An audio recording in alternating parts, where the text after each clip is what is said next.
Now come to the steps of the protein synthesis. First step is the initiation of polypeptide chain, जहाँ से शुरू होगा. First activation of amino acid is essential, क्योंकि amino acid को activate होना पड़ेगा translation होने के लिए. फॉर विच एटीपी भी चाहिए, क्योंकि without energy nothing can be possible. कोई भी प्रोड्यूस हो रहा है तो उसके लिए तो एनर्जी चाहिए, और एनर्जी आएगा एटीपी से. फिर small sub unit of ribosomes binds to the mRNA. MRNA के साथ अटैच होगा 5 प्राइमर एंड में. एंड इनिशिएशन कोडोन जो है इनिशिएटर एयूजी, क्योंकि एमआरएनए में है, और ये एमआरएनए में प्रोटीन तैयार होना, जिसको ट्रांसलेशन कहा जा रहा है, स्टार्ट होगा. And initiator tRNA binds with initiation codon.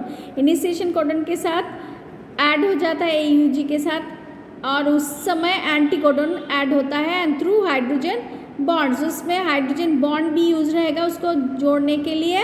And it carries activated amino acid methionine in eukaryotes और फॉर्मल मिथियोनिन इन प्रोकैरियोट्स. इसके कारण इसमें जो एक्टिवेशन करेगा, यूकैरियोटिक सेल है तो मिथियोनिन रहेगा, और प्रोकैरियोटिक है तो फॉर्मल मिथियोनिन ऐड करेगा. नेक्स्ट है लार्ज सब unit of ribosome joints with the smaller सब यूनिट के साथ ऐड होगा, और जिसके कारण मैग्नीशियम आयन की जरूरत है. And last step initiation charge tRNA with activated amino acid methionine occupies the P site and ribosome A site is vacant. फिर उसके बाद पी साइट में ऐड हो जाएगा, और राइबोसोम का ए साइट तब वैकेंट खाली हो जाता है. Next stage is the elongation of polypeptide chain. इसमें during this process activated amino acids are added one by one to first amino acid methionine, and amino acid is activated by utilizing energy from ATP molecules. ATP molecules के लेके add होता जाएगा. and these amino acid binds with amino acid binding site of tRNA. tRNA के binding site में add होगा, जिसके कारण tRNA और अमाइनो एसिड कॉम्प्लेक्स तैयार होगा. इस डायग्राम में हम पहले भी डिस्कस किए कि ये जो पहले पी साइट इसमें ऐड हुआ है, ये mRNA आया था, एमआरएनए से उसको कोड को ऐड किया, और फिर ये छोटा जो स्मॉल साइट है, स्मॉलर सब यूनिट जो है, जो इनिशिएशन कोडन में ये एमआरएनए आया, उसमें से उसको डीकोड किया. फिर उसमें पी साइट से शुरू हुआ, उसका फिर लिंकर साइट पॉलीपेप्टाइड ऐड होता गया. नेक्स्ट स्टेज में इलोंगेशन स्टेज में लिंकर साइट और पॉलीपेप्टाइड और वो साइटोप्लाज्म से कलेक्ट करता है और दूसरों के साथ ऐड करता है. पी साइट से अभी ई साइट में आ गया.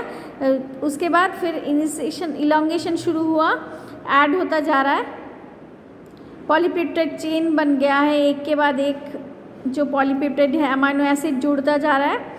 उसके बाद लास्ट में जाके जो स्टॉप कोडोन है, अगर वो जाता है आ जाता है, उसके बाद ये ख़त्म हो जाएगा. फिर ये अलग हो के अमाइनो एसिड सेपरेट हो जाता है, मतलब प्रोटीन सेपरेट होके amino acid it will be detach from this body ribosome, and this ribosomes again will be separated. जो उस समय वो जुड़ गया था फिर से अलग हो जाएगा, और एमआरएनए को रिलीज कर देगा जो बीच में फंस गया था. इसमें क्या हुआ, addition of amino acid occurs 3 step. पहला कोडोन रिकॉग्निशन, पहले कोडोन को समझेगा. Amino acid tRNA molecule enters ribosome at A site, anticodon binds with the codon by hydrogen bond के साथ ऐड होगा.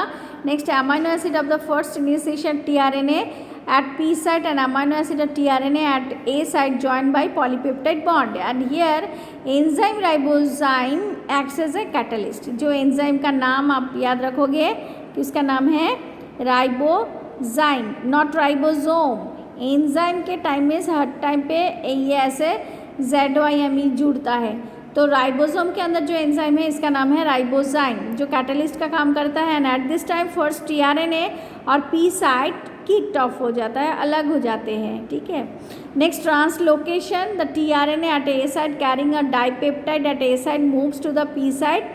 पी साइट में जाएगा, and this process is called as a translocation. उसका जगह चेंज हो रहा है तो इसलिए उसको ट्रांसलोकेशन कहा जा रहा है. And in translocation both the sub units of ribosomes move along in relation of tRNA and mRNA. दोनों राइबोसोम के टीआरएनए और आरएनए दोनों साइड से निकल जाता है. And hence tRNA carrying dipeptide now gets positions at P site of ribosome. अभी P site पे आ जाएगा टीआरएनए, और उसके बाद making A side vacant, A side को वैकेंट कर देगा and at this side then new charge tRNA molecule carrying amino acid will be received, फिर दूसरा टीआरएनए आ जाएगा एंड ड्यूरिंग दिस प्रोसेस, मतलब एक काम कर रहा है, ए साइड को खाली कर दिया, फिर दूसरा ही पे होगा, ये जो स्टेप बाय स्टेप जो ए साइड पे हो रहा था फिर उसमें पी साइड में चला गया, खाली हो गया, फिर दूसरा वो लेगा, फिर ऐसे करके ये प्रोसेस चलता जाता है। मतलब ये दूसरा शुरू हुआ, फिर उसने दे दिया, खाली कर दिया, तो ऑटोमेटिकली ये चेन क्या हो जाता है, लंबा हो जाते हैं। ये this process is repeated and amino acid is form added to polypeptide and it में takes less than 0.1 second formation of polypeptide chain, मतलब 1 सेकेंड के 10 भाग के 1 भाग टाइम पे ये काम हो जाता है। And third charge tRNA with its amino acid gets arrives at A site of ribosome and anticodon and codon bind to hydrogen bond, उस समय हाइड्रोजन बॉन्ड के साथ ऐड होगा and polypeptide bond is form. Second tRNA is discharged and P site to E site and leaves the ribosome. So the events like arrival of tRNA amino acid complex, formation of peptide bond, ribosomal translocation and removal of previous tRNA are separated. As ribosome moves over the mRNA, all the codons on mRNA are exposed one by one for translation. Ribosome जैसे जैसे move करता है तो mRNA के area पे जो भी code है एक के बाद वो ओपन होगा, ये मूव कर रहा है तो ऑटोमेटिकली फिर नया नया अमाइनो एसिड उस कोड को रीड करके प्रोड्यूस करेगा। Last step is the termination and release of polypeptide, मतलब at the end of mRNA there is a stop codon, stop codon आएगा, इसमें से कोई हो सकता है UA हो सकता है, UAG हो सकता है, UGA हो सकता है। It is expose at the A side, A side पे आके एक्सपोज होगा।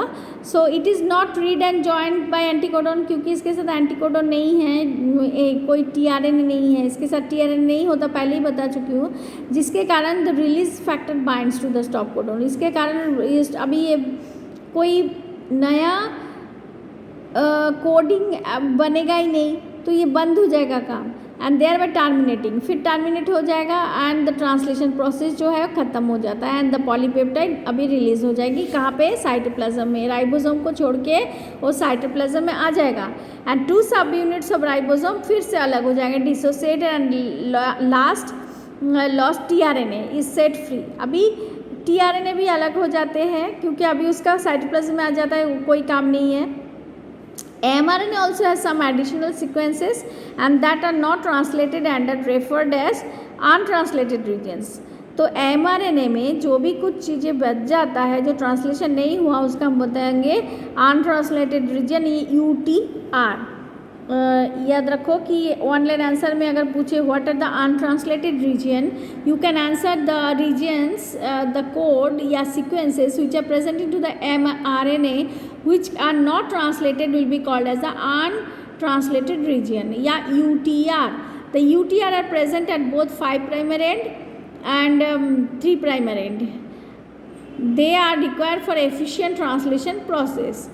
efficient translation process के लिए चाहिए। and finally mRNA is also released in the cytoplasm. पूरा काम हो जाने के बाद mRNA रिलीज हो जाती है साइटोप्लाज्म में and it gets denatured by nucleus, जो एंजाइम है उसको डिलीट कर देते हैं और फिर mRNA और फिर दूसरा नया mRNA प्रोड्यूस होगा, इसलिए mRNA को कहा जाता है शॉर्ट लिव।